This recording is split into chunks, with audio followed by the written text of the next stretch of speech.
Good afternoon, everyone. I'm going to go ahead and call this meeting to order.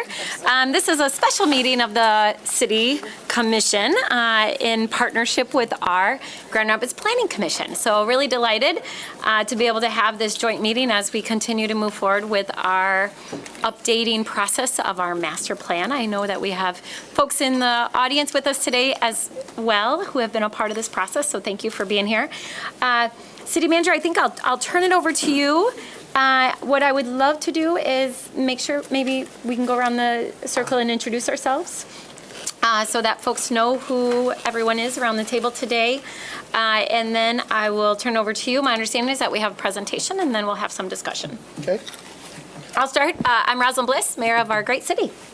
Mark Washington, City Manager. Lisa Knight, Second Ward Commissioner. Bingo, a third one.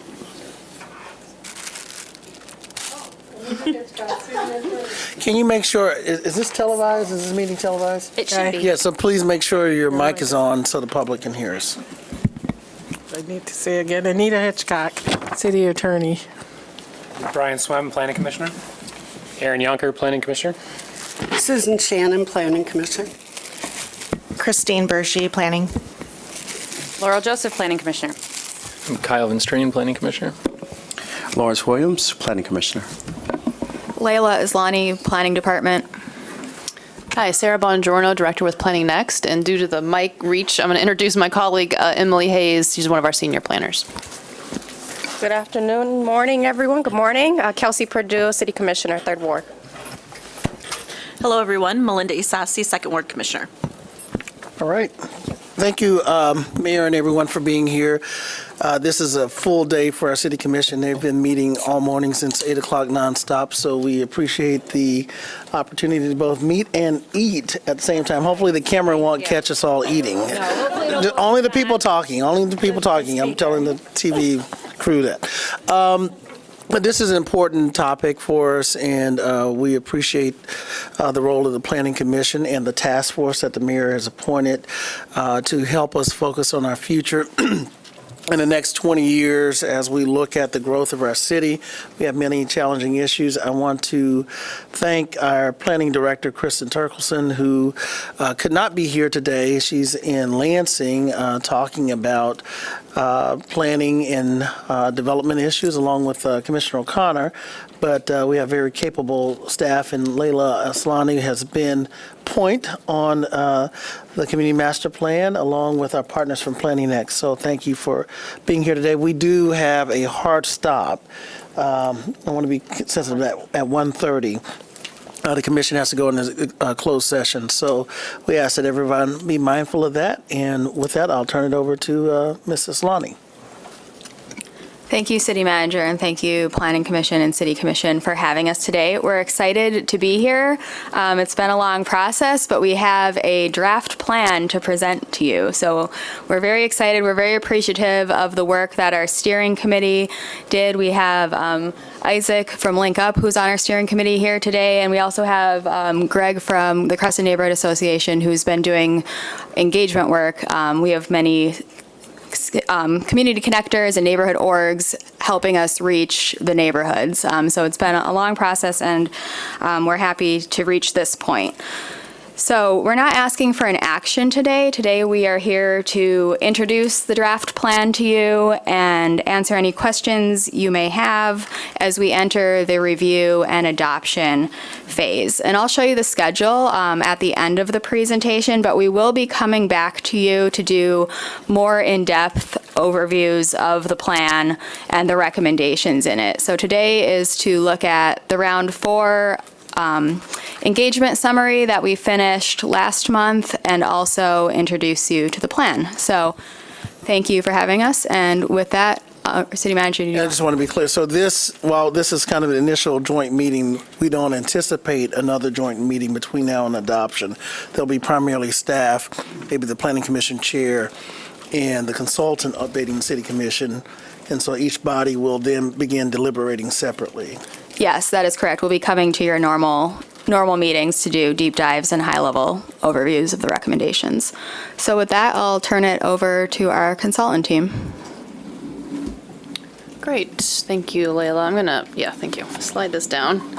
So Emily and I are going to share the microphone here.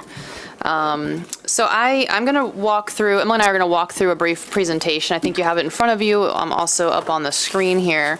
But our agenda for our time together today, we're going to just review our process timeline quickly and what we've been working on over the last 2 years. I am going to give a round 4 participant overview so you can know who we talked to in our round 4 engagement. Emily's going to walk through the community master plan at a high level, give you an overview of the chapter and the contents. And then I will follow up with some specific plan comments that we received from the general public in our round 4 engagement. And then, as Layla mentioned, we will wrap up with the adoption and review process timeline at the end, and then we'll open it up for any of your questions. All right, so this was our process timeline, and you can see we just wrapped up the final round 4, the kind of moving ahead round 4 engagement that took place in May and June, and so we're here with content and engagement overview to share with you. So for the round 4. We had 562 submitted exit questionnaires. Our engagement was probably a little bit higher than that, but that's what we use for our number because we know that's a solid count. The exit questionnaire has some demographic information on it so that we can track our participation as it relates to the overall demographics of Grand Rapids. We conducted engagement in a variety of formats similar to the other rounds, trying to make it as convenient and accessible as possible for folks. We did host 3 in-person workshops in each of the 3 wards. We had moving ahead conversations that were conducted by our community connectors and our neighborhood organizations, and we had an online survey. The staff also had representation at the Neighborhood Summit. They went out and met with youth at summer camps, and they did some high school engagement as well. We did hear from people living in all 3 wards and majority of the neighborhoods, and the engagement ran from mid-May till end of June.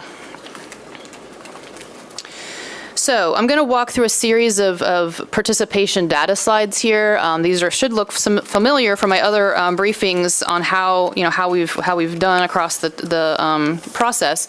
We're really happy to report that we've closed the gap on the Black and African American representation. You can see there that the blue line represents the U.S. Census data counts for the city of Grand Rapids, how many people are within that particular group within the city, and then the teal bar is our participation. So we worked really hard. The community connectors and neighborhood orgs in particular worked really hard to close that gap in this last round. So we're happy to share that. We also hit our mark and exceeded our target there for the Hispanic and Latinx community as well, which is good, and that's been consistent throughout the process. On the age, we did great because of, I think, the camps and the high school engagement on reaching that under 18 demographic. We have consistently had trouble engaging that 18 to 24-year-old cohort. That has been consistently a hard group across this process, but it also is, we see that everywhere in all the communities we work in. That's a really hard age group to interact with for whatever reason. So we had, a little bit of participation, but we did not hit our goal there on that age cohort. Gender split was what we would expect. The education, this is another one that's been fairly consistent across our process. Again, we've got some representation, but we're low on that, the high school diploma equivalent, less than a high school diploma numbers there. You can see the gap. And so again, that was one that we tried hard and we tried to focus on, but we still came up a little bit short on the educational attainment. For the wards, again, we had good representation across the wards. That 14% of folks who live outside the city, that's typical. We've seen that generally around between, I think, 12 and 15% through the process. Folks that live outside but really care about the city and come into the city for work or other things. So that's good. And we do have the general percentage of the city estimates of population in those wards as well. So you can see that, Ward 2 does have a little bit more of the percentage of people. It was a little bit more represented in the process as well. Okay, I am going to slide the mic over here to Emily. She is going to walk through the master plan chapters and elements at a high level for you all now.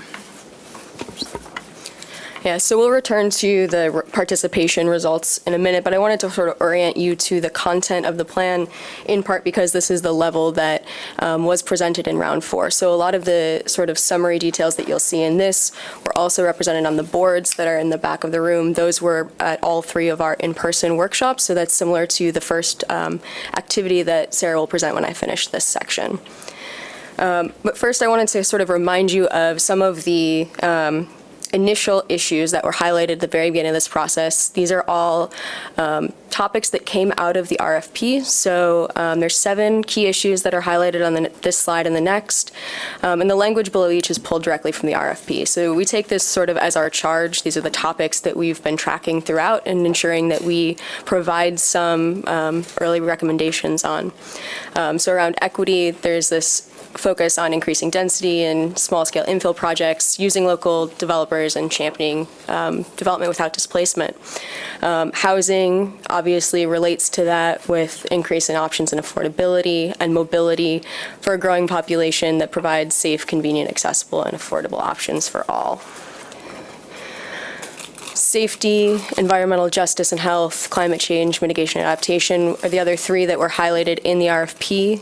Economic growth was not specifically highlighted in that document, but it's something that came through this process as an important issue and emerged as something else for us to track as we started to develop recommendations. So in the past, you've seen a version of the plan framework that shows how things are organized, the community vision statement being the highest level. This is an expanded version that gives a little bit more detail. Hopefully on the printed packet, you'll be able to see a bit more clearly. But the community vision statement is an expression of what the community would like to see. And so this was tested through round 2 of public engagement and is sort of the overarching statement that guides the work. Below that are community value threads. They reflect at a high level what the community cares about, and these are cross-cutting themes that you'll see throughout the plan. They have been defined specifically for this plan.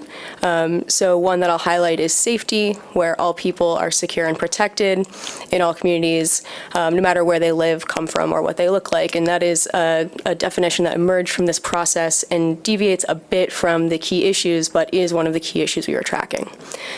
Equity, another value thread, is also a key issue that we have tracked through. Housing, economy, mobility show up as goal areas, and those become the chapters that organize the plan itself. Each of those has a goal statement that illustrates what we are trying to accomplish within that chapter area. And each chapter has objectives and recommendations that provide more specificity around the project's policies and programs that are recommended in each. So for each of the chapter areas, we have a summary that shows the 3 objectives in blue. Below that is a summary of the recommendations contained under that objective. The plan provides more detail, but this is sort of what you can expect to see within the objectives under each. And within Great Neighborhoods, we're really acknowledging that the population is growing and will continue to grow. Household structures, preferences, and population mobility mean that it takes more homes to house the same number of people as it has in the past, and recommends some actions to accommodate that growing population, as well as a 4-prong anti-displacement strategy that works to plan for growth, protect residents, preserve affordable housing, and produce new housing options. Within the Vital Business Districts chapter, we talk more about other types of growth, right? These are areas that will see more growth, and the goals here, or the objectives here, are to provide compact centers that provide that mix of uses, improve the accessibility of business districts, and broaden and enhance opportunities for local services, amenities, and cultural assets. This acknowledges that business districts need people to be vibrant places that succeed, and people need access to goods and services near where they live. The Strong Economy chapter sort of builds on Vital Business Districts, whereas Vital Business Districts focuses on the physical development. Strong Economy takes a somewhat broader approach to overall economic growth and sustainability. Objectives include increasing the density of high-wage jobs and decreasing the wage gap, ensuring a wide range of residents can access jobs, and balancing economic growth with priorities for the environment.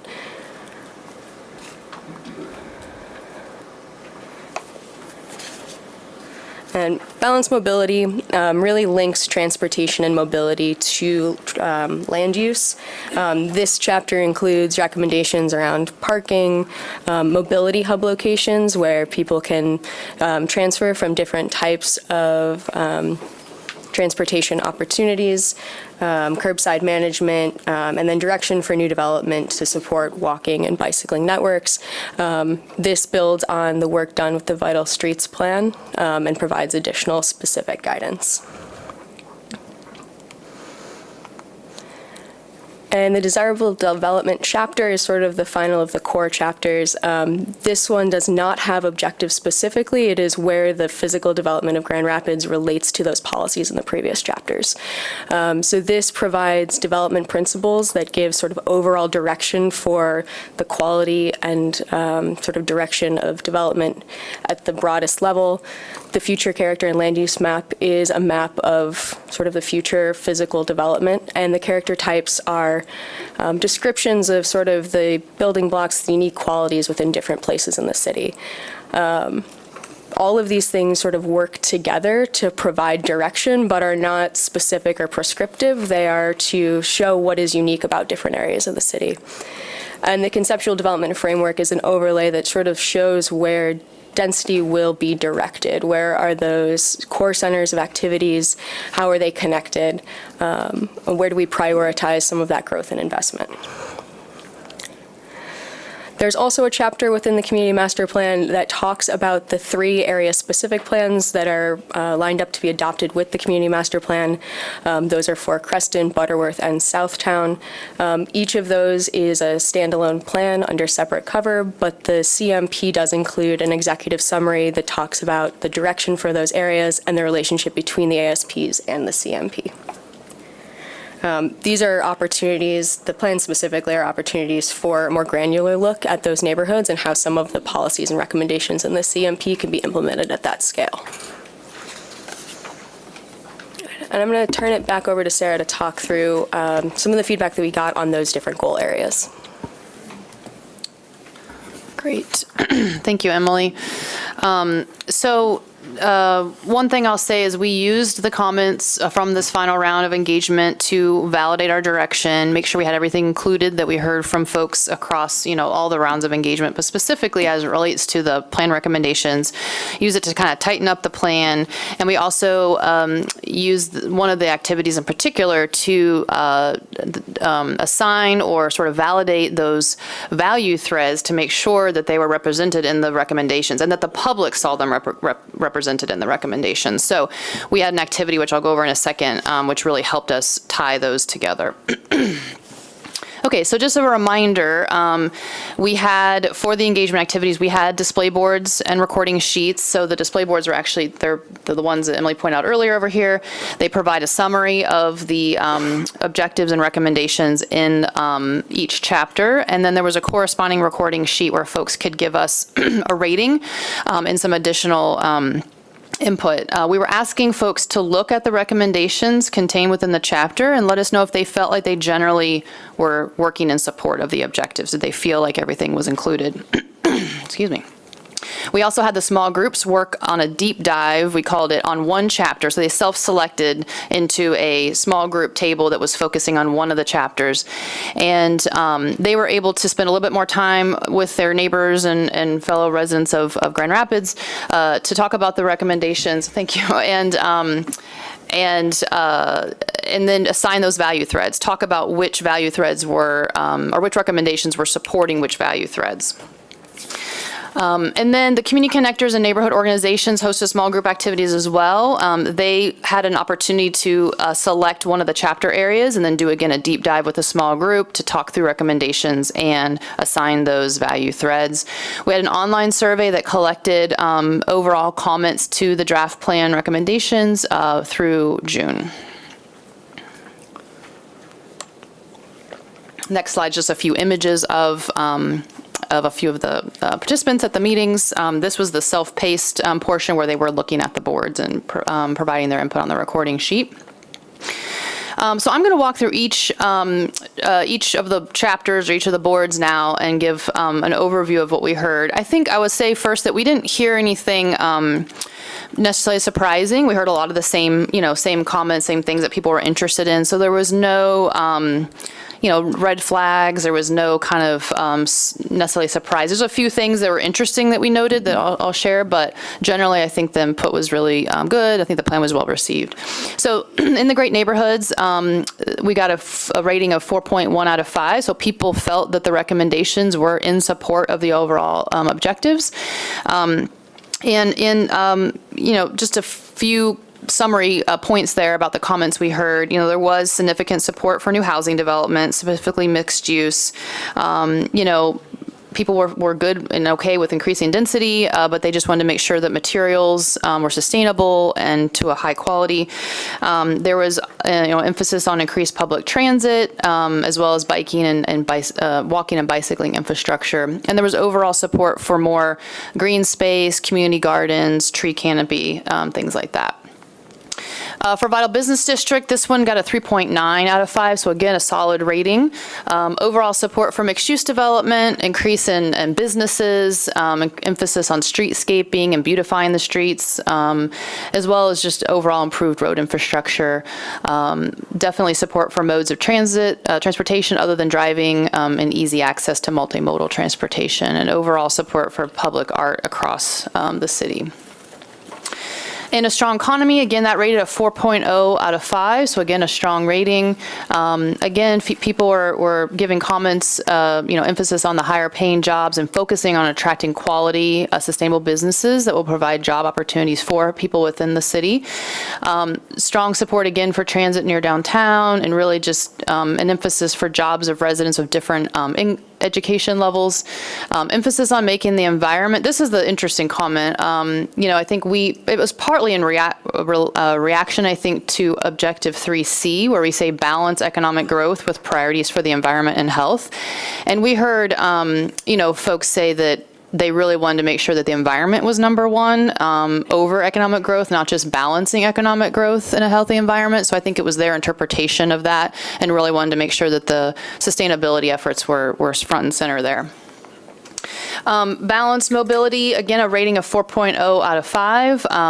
Again, we heard a lot about people's interest in dedicated and protected bike lanes, overall just safer streets, more frequent public transit, reducing, number of parking lots or potentially taxing parking lots, some desire to keep parking, obviously we need parking, but as an addition to housing development, street parking, and we're on the edge of town.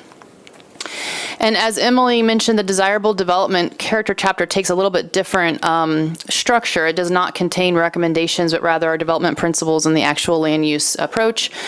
So again, we tested the development principles, and those tested well at a 4.0 out of 5. Some of the general comments we heard, I think, reflect some of the things we heard previously, but, a really clear desire for more affordable housing, but also balancing that with historic preservation, and then just support for more commercial and small businesses within the neighborhoods. This was a couple images here of our small group activity. This is where folks were able to deep dive into one chapter area, look at the recommendations, and then tag the appropriate value thread. So it was fun to see the groups get up on their feet and kind of use the dots and this was an individual activity. They didn't have to come to consensus. They individually could place dots where they wanted, but it gave us a sense of where people saw those value threads interacting with recommendations. So on the value thread activity, equity and sustainability were the value threads that were most frequently tagged across all recommendations. So, we feel good that people really see that strongly represented in the plan. That obviously ties back to the key issues that were put forth in front of us at the beginning of the process that Emily mentioned.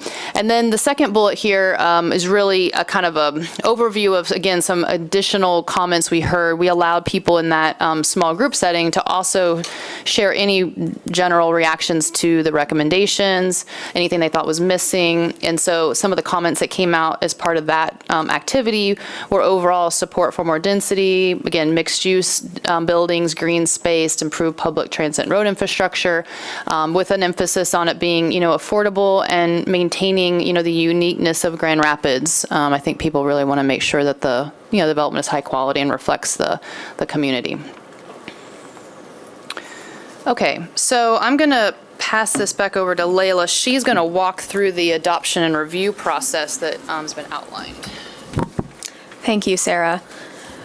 So we are here on July 16th doing this joint meeting to introduce you to the plan. The plan does need to go for a 63-day public review period. That's per state law. So I should say all these dates are subject to change pending actions by your two bodies, but the current schedule has us coming to Planning Commission on August 8th for recommending a release of the plan, and then on August 13th, City Commission would authorize that release. So we would send letters to neighboring jurisdictions, the railroads, utilities, also put it on our website so that anyone that wants to provide comments from the public can give us that feedback.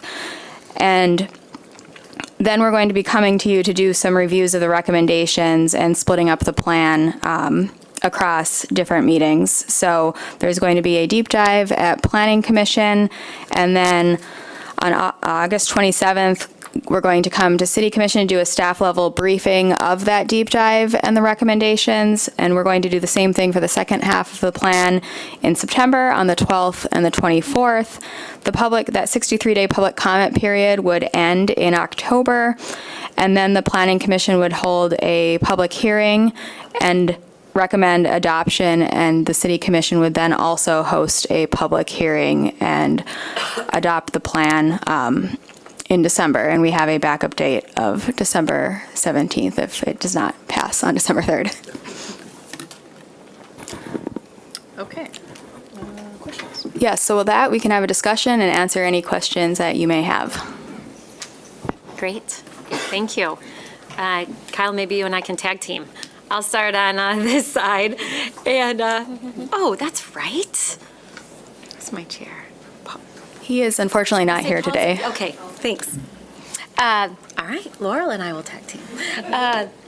So Commissioners, I think I'll start on this side. I know I've had a copy of the full draft, which I appreciated having the opportunity to read that before today's meeting. And I know some of the folks who are part of the steering committee are with us today. I want to say thank you for all of your work and your time and your energy and your passion and heart for our city and willingness to be a part of this important process. I really appreciate the different elements that are in the plan. I think it's very consistent with the priorities of the City Commission and some of our goals related to land use, but also envisioning the future and the future growth of our city, and recognizing that that's multifaceted, in addition to, obviously, the elements around housing and neighborhoods. Obviously, economic development, sustainability, equity are all integral into that. So I'll turn it over to my colleagues to ask for questions or comments, and maybe I'll start down here with Commissioner Goulet. Well, thank you to the Planning Commission for their work. I'm looking forward to doing a deep dive into the work that you've done. I have one comment to make on page 16. As you continue your work, the bullet point number 2, you talk about the unique character of Grand Rapids. I think it would be helpful if you would help identify what that means. Whose character are we unique to? Thank you. Commissioner, is that slide 16 or page 16? Page 16 on this slide. In the slides. Thank you. All right. Thank you, Commissioner. Commissioner Knight? Page 16. Thank you for this work. I think there was only, and I'm looking forward to just some more high level on some of these pieces. But one of the things that I noticed, I know you highlighted the participation from Black and minority groups in this. I think it was a 19% increase over what the census tract was. I'd be interested in knowing what the age group was and where these specific comments came from, like what zip code. I'm sorry, thank you. Yeah, we can follow up on that. We have, we don't have the data filtered that way right now, but I can do that and follow up with you to give you that more specific information. I'm sorry, I don't think your mic was on when you were. What's your mic? What's our mic? Okay. Just for statements for the public so they can. Just so I'm clear, my question again was just the interest in understanding when you said who did we hear from? Because I did participate in a number of those across the city and went, and there were times where I saw the same people at the same things. And so just interested in when we're looking at Black African American, that number increase where you had the census line. That 19% was what was showing the increase, but just having an idea of the age of who was represented in that. Within that, yeah. And where they lived. Okay, yeah, let me follow up with that, and I can send that information through Layla and get that back out to the group. Awesome. And then I think knowing that equity is at the top of what everybody was responding on is really important, and as far as as well as our climate and environmental justice in some of these spaces is really important. So I'm glad to see some of that integrated into this report, and we'll be looking for more. I also found it interesting, as many comments as we get about parking, that they said reduce space for cars, such as parking lots, to support more compact, walkable development. It'd be interesting to see what side of town that comment came from. Just throwing that out there. We get it from all sides, Commissioner.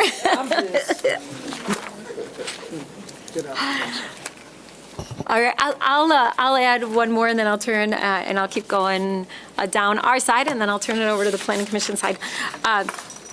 So a couple more comments. I'm looking at what I wrote in my full draft and pulling out some of those comments. So I also really appreciate the integration of other plans that we have in place, from GR Forward to Age Friendly. I'm really glad that a lot of that work we've done in the past decade is incorporated into this plan, from mobility to environmental sustainability and the work the CIAs are doing. And I also appreciate the elements talking about where there's opportunity for higher density. The one question I have related to that is really more just about specificity and whether the final plan intends to be much more specific with some of the corridors where we see there's greater opportunity for higher density development. I see some of the language, but it's not specific to 28th Street, Alpine, Plainfield, downtown. So I think we've had a lot of conversations, even the last time we were together, looking at the potential zoning code changes, talking about this balance between making sure that there's housing opportunities for everyone, and that we still need low-density housing developments where families can raise their families in a single-family home if that's what they choose, versus a townhome versus a duplex. So having more of those mixed housing developments, but also identifying where we can have the higher density developments where that fits, and also where there's opportunity because there's lots of asphalt parking. Is that going to be more specified in the final plan, or are you going to keep them more general to large corridors, TODs, or draw attention to division in other areas? Yeah, so there is some intentional flexibility, just because as things change over the next 20 years, we want to make sure that there isn't, that constraint placed on how things may change. But there are a few points where we call out specific examples related to recommendations, and I think that you make a great point about where we could do more of that. The conceptual development framework also has an opportunity to be updated slightly to show that a bit more specifically. So we talk about significant corridors where, prioritizing mobility investments, infrastructure improvements to support sort of that new density should occur. And so I think there's an opportunity for an additional level of specificity on those. Yeah. Thank you. All right, Commissioner. Thank you. Thanks for the work in the presentations. I too had a chance to go to number of these sessions. I think I missed the round of the fourth round. But thank you all for your work, and thank you to the many people who got that percentage for the second ward to be the highest. So, Wow. Go Creston. No, there was so many emails and messages, and I think it was also, I had somebody say, I met people that lived down the street from me, and it probably wouldn't have happened if I wouldn't have gone to this session, which was pretty interesting, just kind of how people are connecting. So I think my questions are probably less for you all and more for us to consider. I think, agree, none of the items that are listed seem to be a surprise. And I think it's always that push and pull. We want to challenge ourselves to use different modes of mobility, but we also value convenience. We, want to reduce our environmental footprint, and also we want to have spaces where we feel like our kids can play and engage. And so it's no surprise that there's a lot of, I think, push-pull in this. We saw that when we went through our zoning changes, the bucket list that came from you all and that we reviewed. And so really, I feel very confident that conversation was what we needed to do in the immediate, and this conversation is what will be done in the future. But to Commissioner Knight's point about kind of what are some of the things that we hear, we want these activated neighborhoods, activated business districts. People want to see that development generally. And I think we're also dealing with, City Manager and I were talking about this last week, dealing with the challenges of having all that happen and then the realities that go associated with that. Maybe streets are under construction, infrastructure needs to be updated, and so people feel that pain in a short term, but how do we continue to communicate the long-term impact? So we talked a little bit about what are some of the things that we activated during COVID that were really, I think, we were very much in the forefront of that.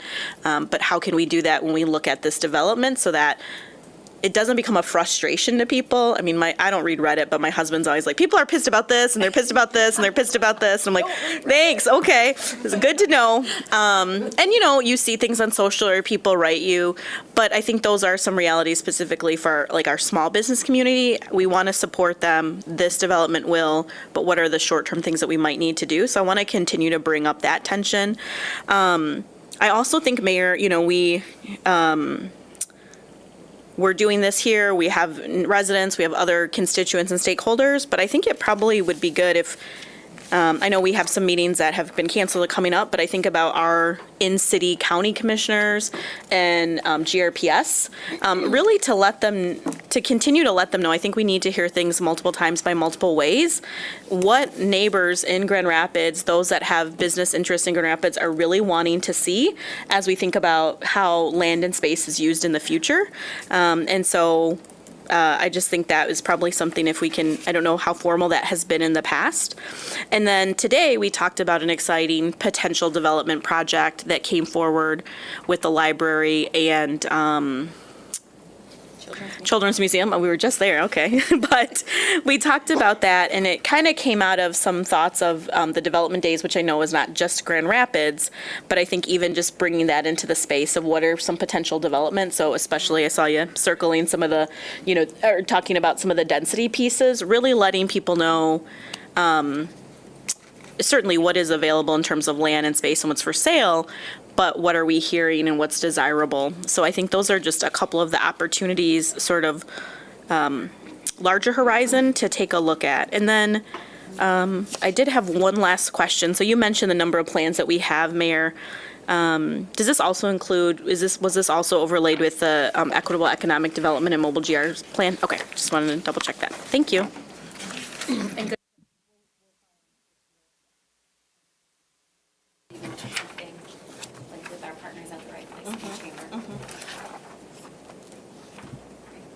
Thank you. Hello again. Going through my list of questions, so kind of similar to Commissioner Knight's inquiry around demographics and who we heard from. Are these percentages based on 562, like all the who we heard from? Okay. So similarly, I would love if you have it available that there's a few different levels of engagement, and I'm imagining some might be more in depth than others, and so curious how that crosswalks with the demographics. Also, kudos on your efforts since the last time we heard from you around representation of those answers. I'm really disappointed or wish we would have been able to make better strides with that 18 to 24-year-old group. When this plan is done, they'll be in their 40s, likely having children, working, and so I think they're a really, really important constituent group, and a little disappointed about understand the challenges that you all might have faced in that. Thinking about great neighborhoods, we're really thinking about all of these areas. I'm not sure if it's in the draft plan already, but I think really calling out the need for a coordinated process between mobility, between business districts, economy, job access is really, really important. We cannot continue to work in silos. And so really hope that a very integrated, coordinated, proactive process is codified in the draft or can be added. And relatedly, I'm sure there's goals. I'm not sure how specific and what areas those are, but when I think about those major threads of equity and sustainability, will there be KPIs and goals specific to those things? Like, we have this framework.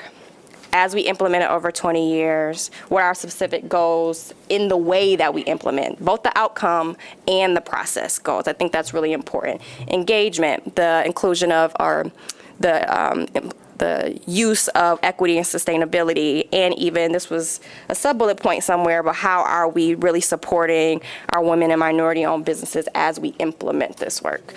So I would love to see that codified and really called out. Thinking a little bit more about great neighborhoods and the theme of goals, will there be goals around what do we think is the best mix of renting and ownership availability in the city? What do we think is the best mix around AMI availability? Those are questions I have as we think about planning. What do we project are the needs, both now and as we grow?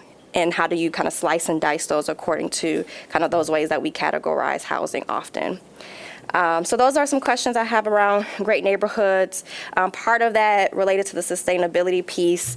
Just want to call out health more concretely, and air quality. That's been a big conversation, particularly on the southeast side of town in the 3rd Ward.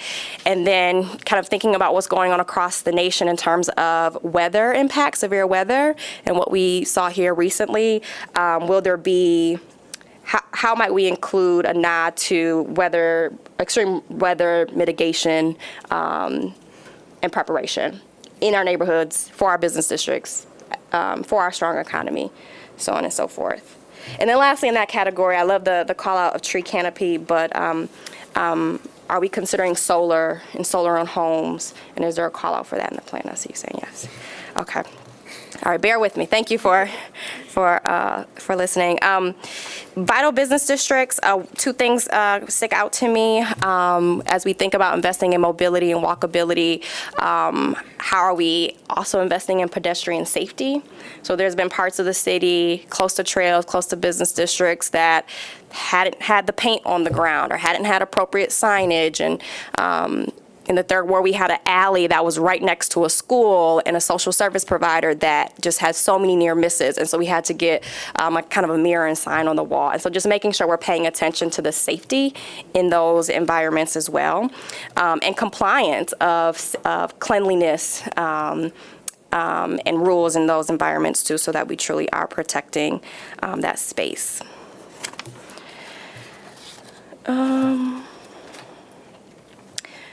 Also in business districts, and thinking about sustainability, some questions that come to mind are trash management and maintenance of art beautification, the plantings. That's been a challenge that we've seen in Southtown.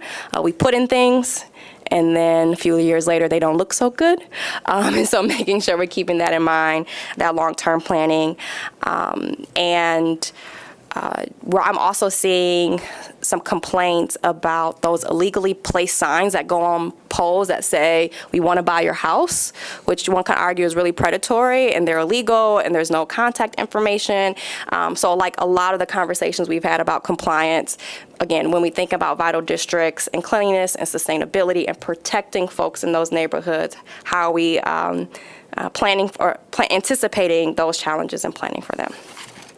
And then lastly, you mentioned that there will be an an area-specific plan related to Southtown. Are you saying that there will be a new one, or that there's an inclusion of the existing plan in this plan? There is a new plan that is currently in draft form. Is that? Here, go ahead. Sorry. Yep. So the BASP, the Business Area Specific Plan, will still stand. That is for the business areas, but those are only for the parcels that the Corridor Improvement Authority covers. So this is coming back and picking up the neighborhood component, if you will, the residential areas. So the two will work together. So it actually probably should have said Southtown neighborhoods on there. Okay. Will there be engagement with the CIA for that as well? We brought together some CIA people at the beginning. Former Commissioner Lanier was at the meeting, but we can come out and do more engagement if you'd desire. I think given conversations at that body, that would be preferred. Okay, yes, we'll be in touch. Okay. All right, thank you for your listening ear. Hope that's helpful. Thank you. All good feedback and comments. The other thing again, sorry, I'm going through the draft that I read, and one other thing I had written down, I appreciate the reference to neighborhoods of focus, but I think it would be helpful to include a map of those. So that was just a recommendation. Yeah, and I believe that there's an additional draft that was just shared last week, and that has been added to the conceptual development framework. good. So there's a bit more of a focus on it than the last version. Okay, Yep. so I think I printed this off a few weeks ago. Perfect. So I probably don't have the most updated one. Thank you for that. Okay, with that, I'll turn it over. All right, thank you. Thank you, commissioners, for all your comments, and I want to echo the sentiments that that you all said to thank our staff and consultant team and the community for all the work that has been done on this. I have a few things, a few questions. One of them, just going back initially to the who do we hear from? I just want to confirm that the data that we're seeing on these slides is not cumulative. Is that correct? It's just for round 4? That's correct, Will yeah. there be a cumulative summary? Yes, yeah, that will be in the, is it updated in the final, this last version? Not yet. We're going to get it updated. We just closed at the end of June, so we're still processing everything and getting it all integrated. But yeah, the final plan document will have a summary of all the engagement integrated together. Okay, awesome. And then all the questions that our city commission had about demographics as well, if we could have the answers to those questions, that would be amazing too. And then related to the recommendations and the value streams, some of them don't have a value stream associated with them, and I'm wondering if that's going to remain or if every recommendation should have a value stream or reflect one of the value streams that goes through this planning process. Yeah, it was intentional to highlight some that directly advance those value threads. So while I think we could go through and assign threads to all recommendations, it was more about elevating some that really directly advance those threads. Awesome. And then, again, echoing the appreciation for integration with other city plans, but also want to highlight an appreciation for the integration with other regional plans and plans developed by non-city entities. So thanks for integrating that in there too. I'll pause there and turn to my fellow commissioners. We'll start with Lawrence. I was just reading over some stuff. Yeah, just echoing, I love the plan, the recommendations, really the things that the commissioners requested is something I'll be looking forward to seeing as well, just getting a deeper dive into that data, just seeing who's talking about what, because we do get a lot of conflicting. We get it from all sides, as the mayor said. So seeing a lot of that is something that I'll be very interested in. I'm reading over a piece, so if you can come back to me, I think I'll have a coherent and articulate question a little later. Yeah, thank you. Thanks for the opportunity to meet with you all. This is a valuable experience for us, and thanks to the work that the consultants and staff have done on this. I'm excited to go deeper into a lot of these. I think the high-level overview here is useful, but I'm really interested to see some more of the very specific recommendations, and then out of that, what ordinance, map, and text amendments might be recommended in the work that the Planning Commission can do and recommendations that we can make to the City Commission in the future. So I'm very excited about that. I enjoyed kind of the difference between the future character map and the future land use map. I thought that was a better way of exploring what we'd like to see in these areas in the future, and I think it's very helpful for everyone to understand what this plan is recommending and what the goals of the city as a whole are for some of these very specific areas. With that, I'm also eager to see some of the outcomes of the area-specific plan engagement. As we talk about often, the community master plan is very broad, where these very specific, neighborhood plans help drill down parcel to parcel what folks in those areas would like to see in the future. And I think that's very helpful for us when making decisions. Yeah, thank you. Those were similar comments to mine too, about looking at some of the other area-specific plans and beyond the city, looking at a more regional, having a more regional, higher level look at this and how this fits in beyond our city boundaries. But this is a question more about process, and as we break up into these deeper dives, what are we going to be, are we taking a look at these deeper dives as language and how it's going to be perceived on paper, or are we looking at this as more of a additional recommendations, things that may have been missed in the plan, things that could be added to the plan, and then how that might affect the language? Am I articulating that question correctly? Do you want to take this, or want me to start? Okay, I think it's both. I mean, I think it's both. From our perspective, and maybe staff has a slightly different take on it, but I think that we would want to make sure that everything's included in there, something's missing. We try to be, this is a tool, right, for you, a resource for you as you're going through your work. And so if there's particular instances that have come up, things that you're struggling with, that we want to make sure we can, it's almost like a test run, like we got this before us, can we use this to then make decisions and guide us? And if there's something we need to add a level of specificity, or we need to add something, I think the language, words matter, so the language does need to be there at the level that is helpful.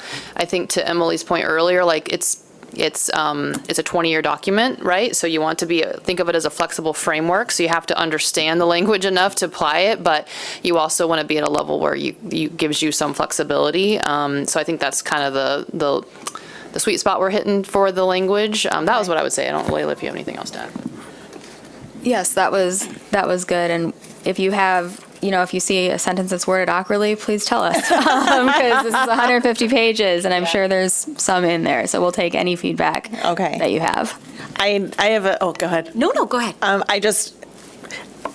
want to go into that process understanding what you want from us, and so be thoughtful of, have some maybe objectives sitting out there for us to really reflect on before we dive in and have these conversations around that. I don't want to get stuck on a word or a period, or and get really into the weeds with this. So I want to just have the right, because I'm also a technical writer, so I gotta really hone in on what it is I'm supposed to be doing here as far as the deep dive goes, and make sure I'm, as a planning commissioner, executing those expectations for you guys.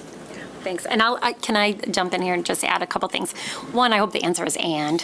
I think it's both, having read the draft plan. And by the way, for those in the audience or anyone else who doesn't know, the public draft of the full plan is on the website. So weeks ago, I had it printed and I read it in preparation for this meeting.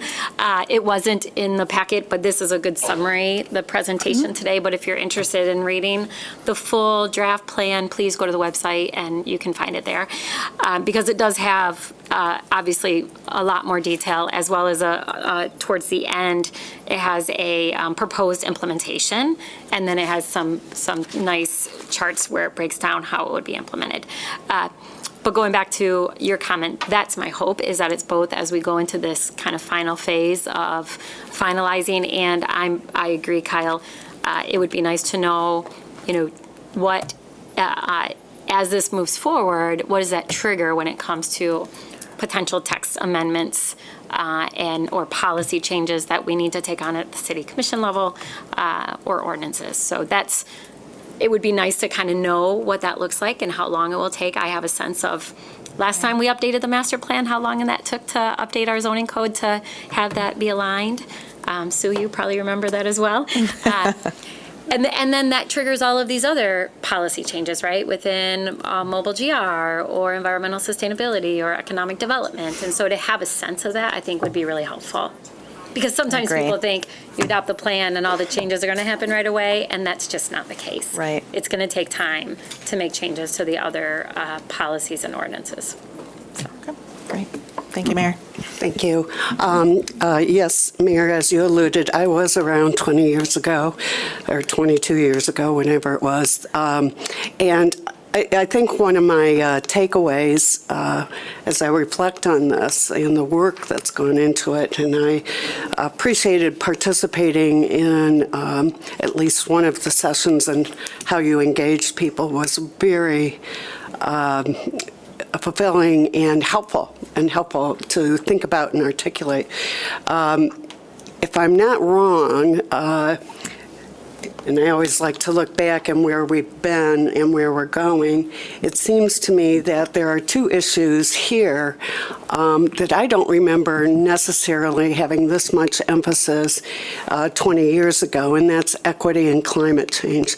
So it's nice to see, I mean, we always want nice neighborhoods and economic development and things like that, but that we as a city appreciate those things and that they are standing out more, I think, in this plan. So I really appreciate it. My one question, lots of good questions. Thank you for the opportunity, commissioners, to hear from you because this is a team effort. I've been looking at this a lot on how is it going to, filter down to the zoning code and things like that. But my question maybe to you, city manager and mayor, is this really is a citywide plan of all departments. Is there a way that you can utilize this as other departments come together and set their goals going forward?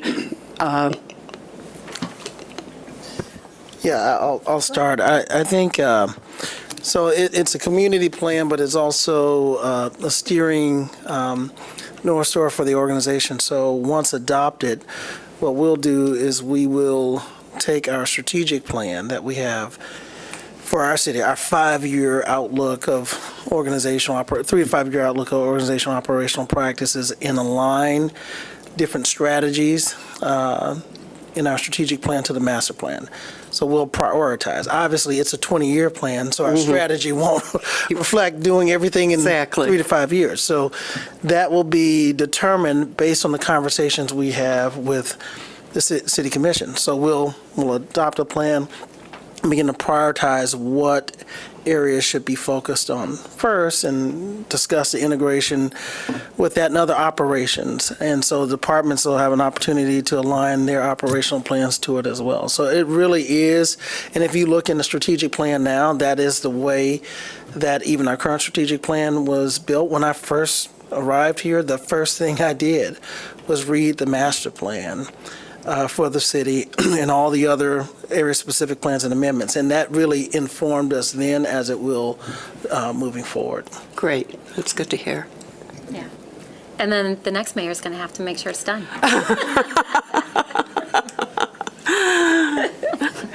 Well, I'll keep that in mind when I'm keep that in mind when I'm voting. No, Susie asked a good question. But while I have the mic, I think the thing that I'm hearing is this is not something that just exists on paper and you ask about the alignment of operations. And it really becomes a philosophy of how we create livability and do government. And then there becomes tension because the people who adopt the master plan or discuss the master plan are not the people who are necessarily developing their neighborhood or communities, and they may have different priorities and goals.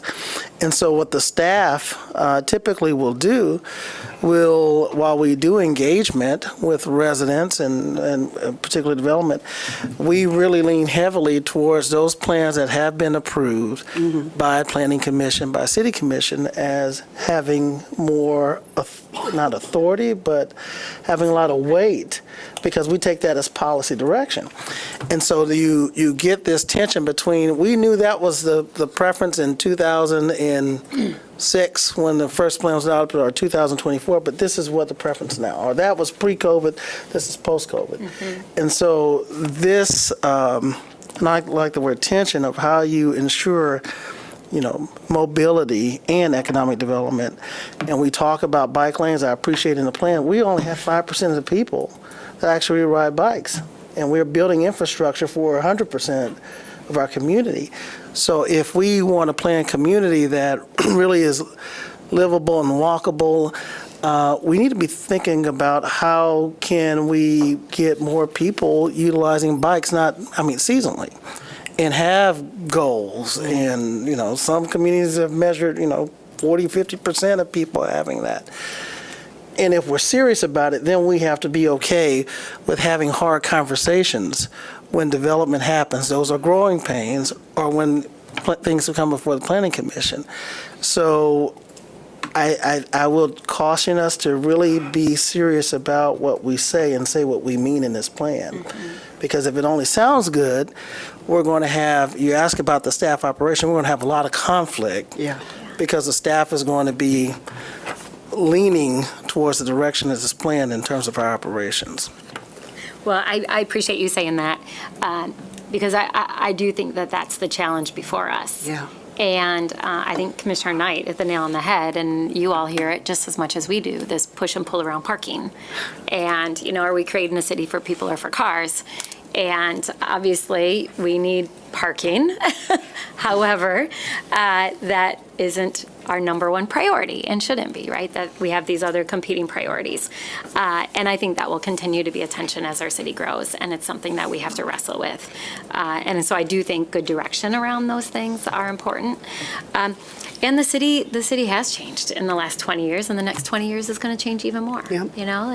Even the creation of our CIAs and the growth in our neighborhood business districts and the tension that brings when you have people visiting those businesses who are parking in the neighborhood. And how do we create a plan where we're really clear that the goal is to make sure that both are important and that there's this synergy and not this competition, right? I tell people this all the time. Downtown is just as important as all of our neighborhoods. It's not downtown against neighborhoods. They're both really important for a great city, right? And I think plans need to reflect that as well. So, thank you both. Yeah, thanks.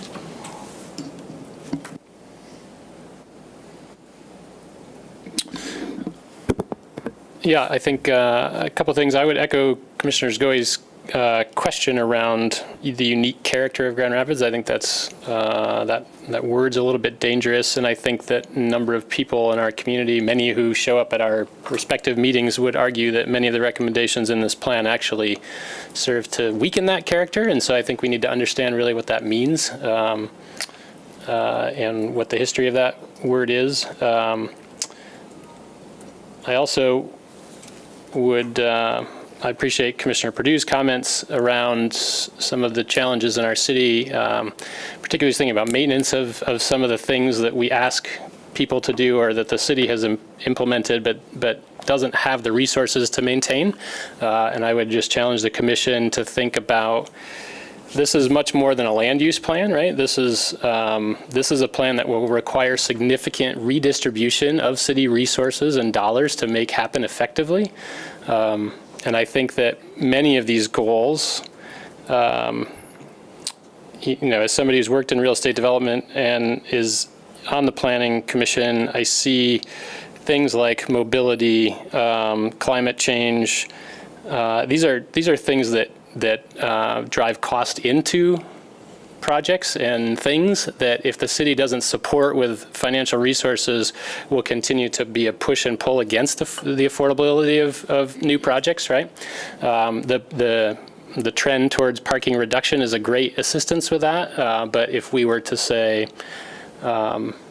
even in making buildings all electric, for instance, which is a great, sort of seems like an environmental step forward, is something that creates an affordability challenge sometimes. So some of these things all work together, and I would challenge the commission to think through that when the budgets are being debated and structured, so that the budget can also support this and staffing levels can support this, because I think, those things are continuing to be a challenge. And I think I would encourage us all to think about the policies that we can, to Commissioner Van Streen's comments around how do we turn this into ordinances and things like that allow these things to happen without having to come before these bodies and ask for permission to do them all the time, right? So how do we make it easier to do the things that this plan will encourage and support. Yeah, so all those things. I think overall, I love it. I love where we're headed and look forward to the deep dives. Aaron stole my comments about character, so I may or may not circle back around to that. I really appreciate all the work that's gone into this, and I think as a high-level way to look at everything that we're talking about, it's a great start. And I really do look forward and hopefully have the opportunity to be involved in taking this to the next level. From a character standpoint, I think that the presentation, I struggled with some of the language in the presentation, the comment summary about the desire for more affordable housing being right above emphasis on historic preservation. Those two are exactly opposite each other. Historic preservation does not contribute to affordable housing in any way, shape, or form. And so I had similar questions about engagement and where those, the historic preservation comments came from, because I would guess that it's not as inclusive as some of the graphs were. But so I think it would be really interesting to know that. I know that I appreciate the way that you distilled all of that information, because having it in a form where we can answer all these questions easily would be, we wouldn't look at it. So I understand the difficulty in trying to make it something that we can understand while still providing enough detail. But I think that from a character standpoint, I think it's similar to the parking and cars discussion. If we're talking about neighborhood character and we're talking about character of our city, we need to be talking about people and not buildings. We need to be talking about the kind of character we want with people and how we can support that, and not what we want a building to look like. Because that's really what matters. Americans have this unfortunate desire to consider all things that are built permanent. And it's really one of the reasons why we've gotten ourselves in trouble from a housing standpoint, is the fact that we have a lot of single-family neighborhoods, and we consider all of those buildings and their relationships to each other permanent, and aren't allowing, or we're making change very difficult. So that's something that I think as this plan is implemented in more detail, I think it's really important to make sure that we're not making unnecessary barriers to new development, certainly through unintended consequences. It happens all of the time.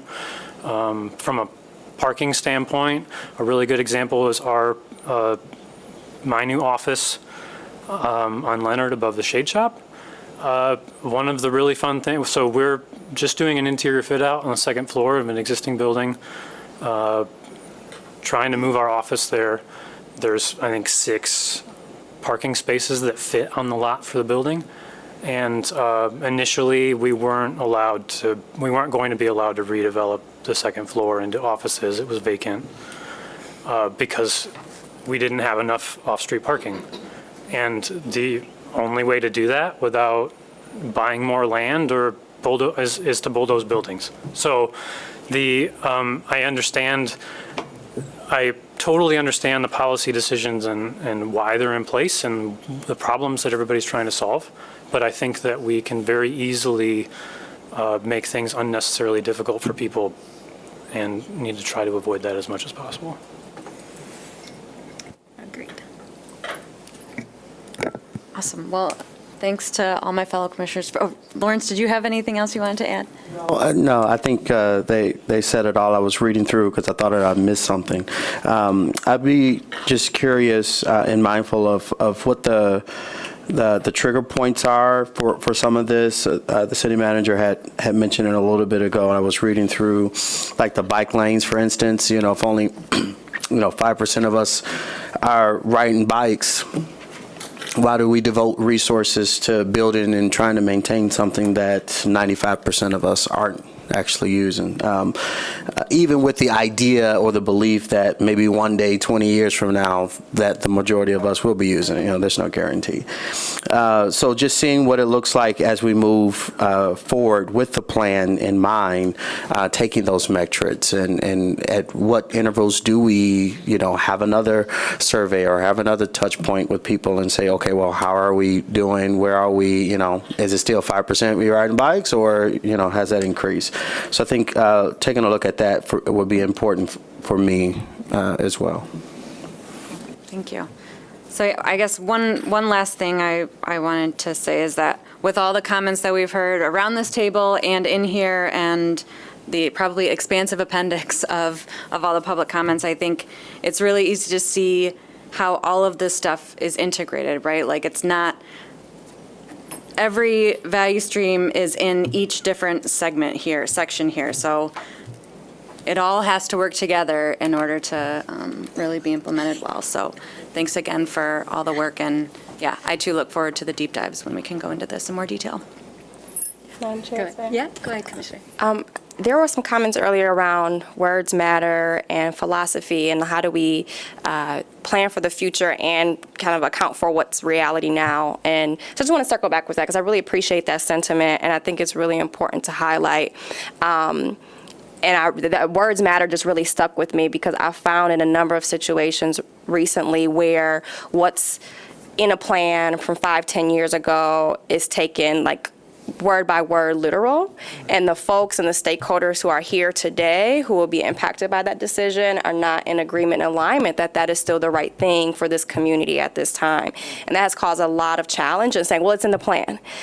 So I think words matter, but how do we also really make a really clear nod to flexibility and adaptability in recognizing the context, while in some neighborhoods and business districts, reducing parking, that's the hot topic, makes a ton of sense, and others that might not be appropriate right now, right? And how do we balance those? So I think is really important and often gets missed when we go from plan to implementation over a period of time. So I do want to really kind of say that a little bit more explicitly. And in that, one other piece that I hear a lot from my constituents that hasn't quite come up is in the realm of traffic and how do we keep traffic moving? There's a lot of concerns as we grow. I mean, listen, it takes me 10 minutes to get here. So, we're really spoiled. And though, I mean, we have, particularly along Eastern, 3, 4, 5 residential blocks or commercial blocks where traffic is just backed up and it's not even rush hour. So as we plan, how do we keep folks moving through our city who intend to move through our city, and then allow folks to stop and patron our businesses and our events and our amenities where it makes sense. The last thing I want to bring up is I'm not clear what parts of this are, where should we expect clear recommendations and action steps, and where are we in need of another plan? Where are we just saying we need another plan and another plan and another plan? And especially on the issue of housing, we keep saying it is a complex issue and it requires complex solutions. And while that is true, people are very tired of hearing that. They want a plan. They want us to get to solutions and actions or recommendations. And so as I look through here, I saw guidelines for anti-displacement plan. And so I'm wondering, what are the areas that we've talked about today is the recommendation we need a plan, and where can we expect really concrete, tangible recommendations and action items, short and long term? Thank you. Yeah, and Commissioner, I really appreciate those comments. And I've always thought about this when it comes to either the master plans or ASPs. You are absolutely right. There is not a one-size-fits-all, especially in our neighborhoods that all have their own unique assets and challenges. That's one of the reasons I love ASPs because they are neighborhood driven and they're more explicit, and they tend to be much more focused and unique to that neighborhood. And then also the CIAs. Every neighborhood business district has different growing pains and different challenges and different assets, from parking to walkability. And I think even specifically about traffic, there is this balance around movement. I think a lot of that is around making sure that our street lights are constantly updated to make sure that there's good flow. But then also coupling that with our ultimate goal of making sure it's safe for pedestrians and walkability, and going back to all of the conversations around complete streets. And even though only 5% of people may be using bike lanes today, we know that that will continue to grow if it's this circular process, right? People, if they don't feel it's safe because we don't have enough bike lanes, they won't ride their bike. And people who bike and feel like there's not enough safe bike lanes, they often feel like it's not safe. So again, it's kind of creating the infrastructure, whether it's around walkability or bikeability, so that people are safe and feel safe. And I think in those neighborhood business districts especially, figuring out a good balance between the traffic, making it easy for them to stop at those businesses, but then also making them walkable is really the balance we need to find. But it's going to be, in my opinion, those solutions are best made at that neighborhood business district level, which is why I'm glad that we have the CIAs. Yeah. And to that point, especially as we are looking to have a lot more visitors into town, both across our region, but especially in town with the building of the amphitheater and the soccer stadium, we want to get folks out throughout the city, right? And so those folks likely might not bike, right? Or depending on how they get to the city. So I think we need to keep that in mind. It's not just being accessible to folks who live in the city, but to visitors who want to get around in an efficient and cost-effective way while they're here. And then one other thing I'll say, because what you mentioned around kind of who does bikes, and I mean, that's an equity issue, right? Though it might not be the majority, how do we, it's a push and pull, and there's lots of balance. But I do just want to point out from an equity standpoint and from a demographic standpoint that when we look at the education levels, at least of folks that we heard from in this last round, that those folks who are underrepresented were those who had less than a high school diploma or equivalent, some college, no degree. And so there likely is a correlation between that level of education and social economic status. And so I think that's a lens that we need to think about. Not only who are we getting this feedback from, but as we build, how do we ensure that it is accessible to all, particularly folks who are living paycheck to paycheck, which is about 52% of folks in this city.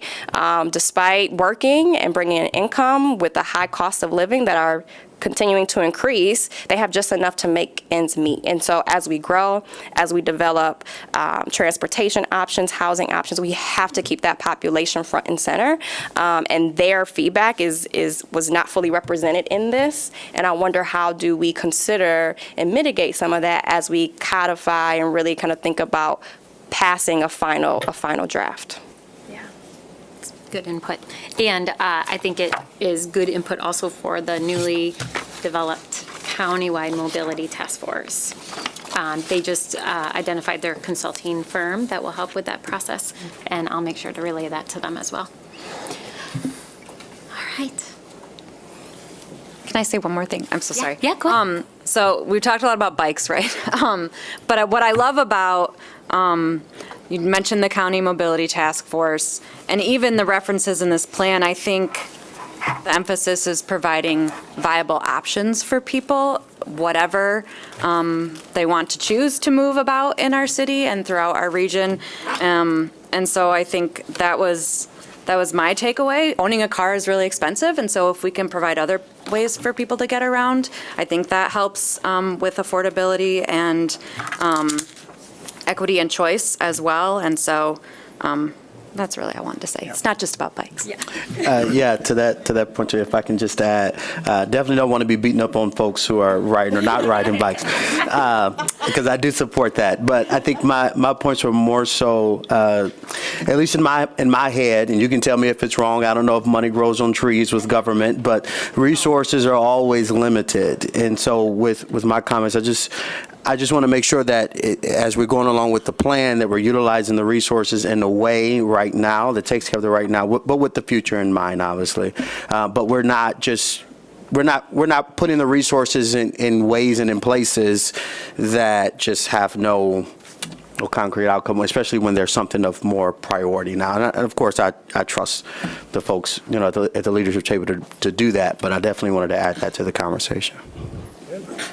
I think that's a great point, and I think it very much mirrors, Aaron's comments about equity and inclusion and environmental sustainability, and you're absolutely right. Like some of our goals need to be backed up by the resources, and then not just to build something, but to maintain it so that it's appreciated and taken care of in the long term.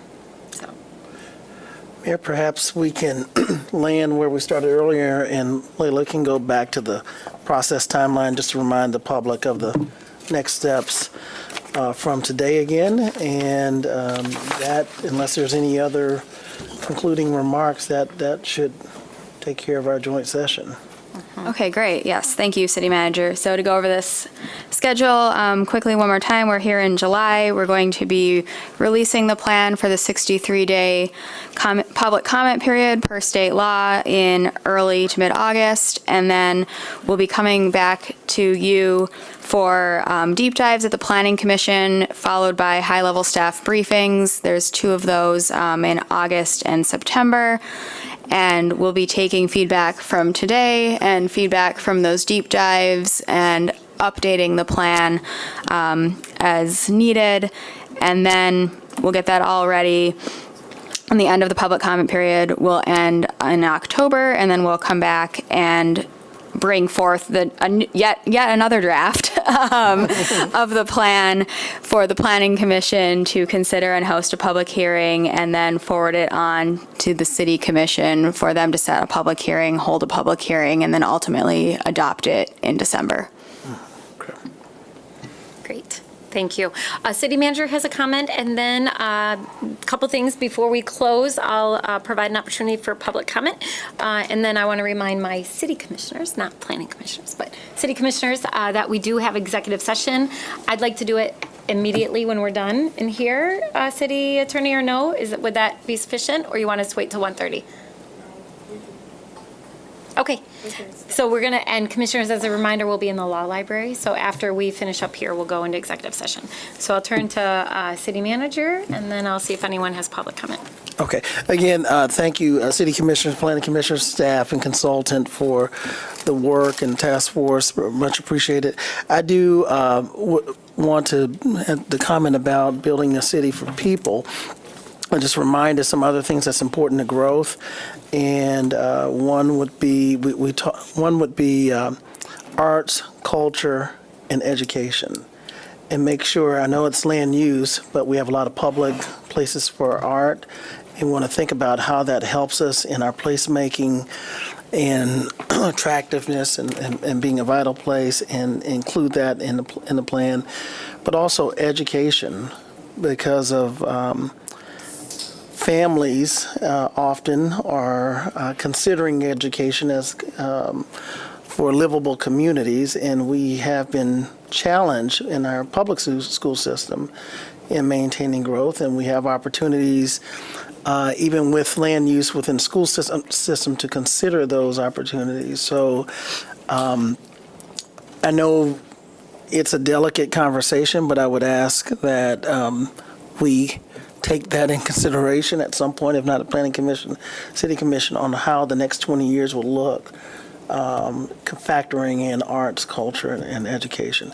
Then lastly, the nodes, the transportation nodes and growth nodes, areas where we have opportunity. If you look on the map, they're pretty much evenly represented, but we know that certain areas can handle more density than others. And the area that we have the opportunity for the greatest density, if we're looking another 30, 40,000 residents over the next 20 years, is downtown.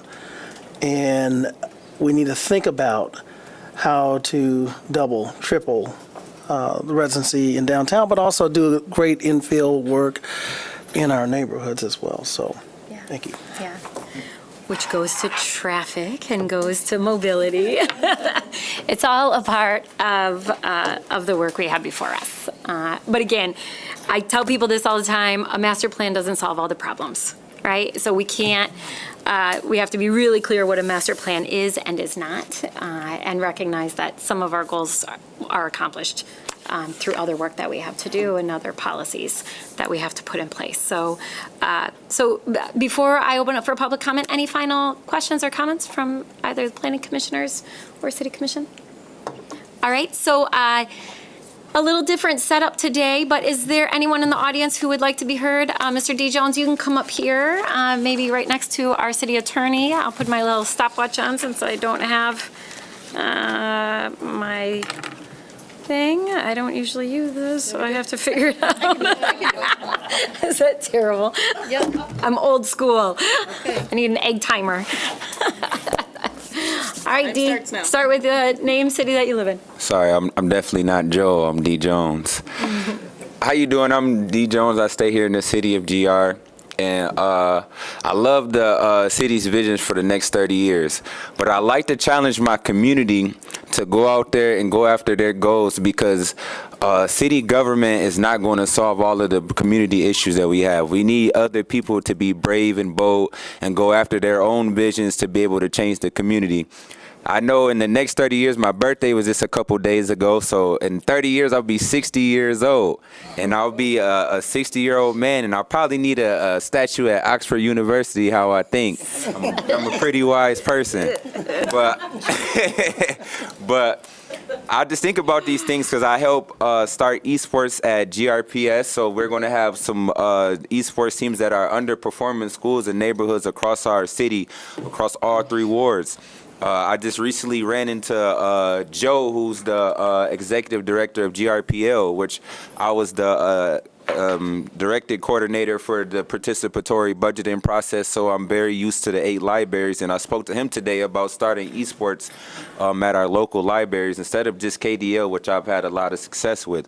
So I like to challenge my community to not just think of the city's vision, but how they can actually go after their ambitious goals of changing the city, because we need other things other than the city. We need to develop those partnerships. I got to sit with Asante Kane, and we sat there and spoke about some initiatives of developing an esports initiative for kids across the city, partnering with the city. Before Asante asked me that, somebody that works for the media asked me, was I doing something with the city? So it's funny how those opportunities come align, and like I said, I just want to challenge my community to go out there and do the things that they envision that can change the city, and not just look at what the city envisions, because the government doesn't work perfect. I think if it did, we all wouldn't be here.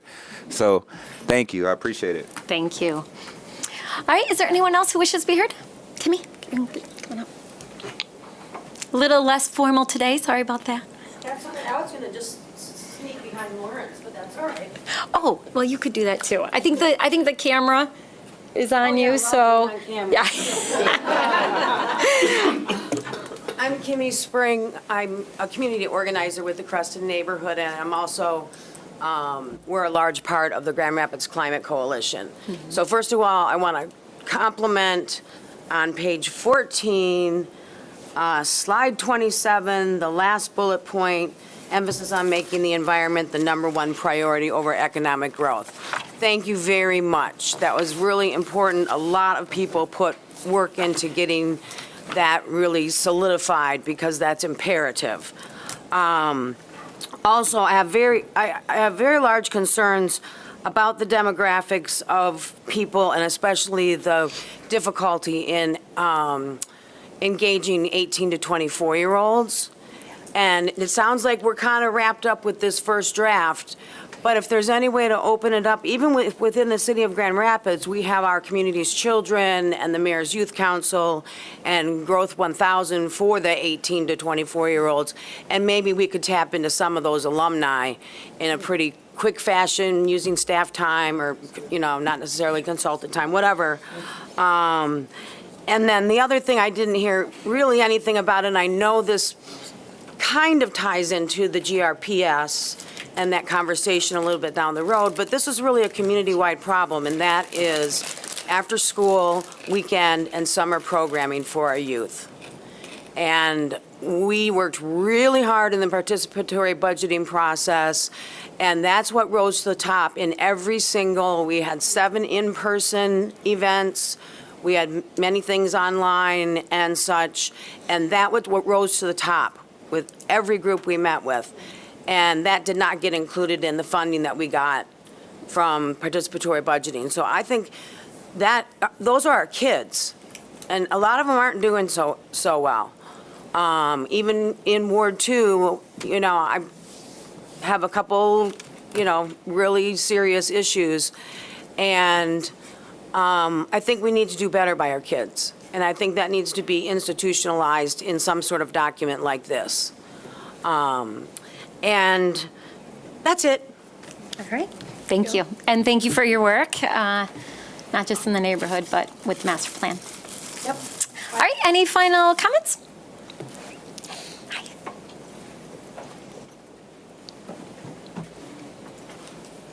Hi. Welcome. Hello. I'm Andrew Carley. I'm the Director of Outreach with Strong Towns Grand Rapids. As we move forward with this process, I just want to remind everyone that infrastructure is, if you build it, they will come. So if we want to increase multimodalism in our community, we have to build the infrastructure so people can participate at least safely. So that means building bike lanes, because right now we're at 5%, but those are the crazy 5%. Those are the people like me who bike in the snow, in the rain, unfortunately through a thunderstorm because I don't check the weather. I am the crazy 5% that bikes on what we have currently. You start building out protective bike lanes, and then you start getting mode shift. People that might not be comfortable biking in the street now have the opportunity to, where right now they don't have that opportunity. As you build a city for people. If you build beautiful places, people will come. If you build the place for the people. So we have to do that. We've built a lot of places for cars, and then we complain about traffic. Well, if you build the city around a car, then you get traffic. You build a parking ramp and then complain about traffic. You'll have more traffic if you build the parking ramp kind of stuff. If you build a pedestrian plaza, more people will come and enjoy the pedestrian plaza because you built it for the people.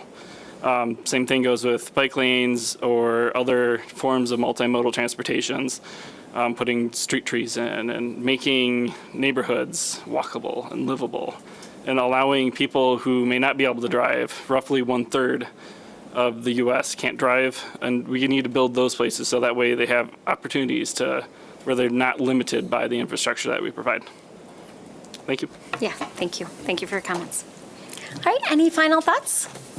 All right, I'm going to go ahead and adjourn this special meeting, this joint meeting, and I'm going to add my thanks to all of you planning commissioners who have given so much of your time, not just to the master plan, but to your meetings and all of the work that you've done and you continue to do, but ultimately you give a ton of your time to this community, making really important decisions that are going to impact the fabric and nature and character of our city for decades to come. So thank you for your service and work. Appreciate all of you.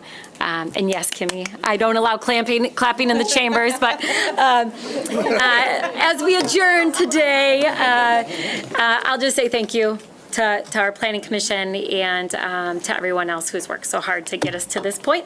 More work to be done, obviously, but I'll look forward to the process moving forward. So thank you. Thanks.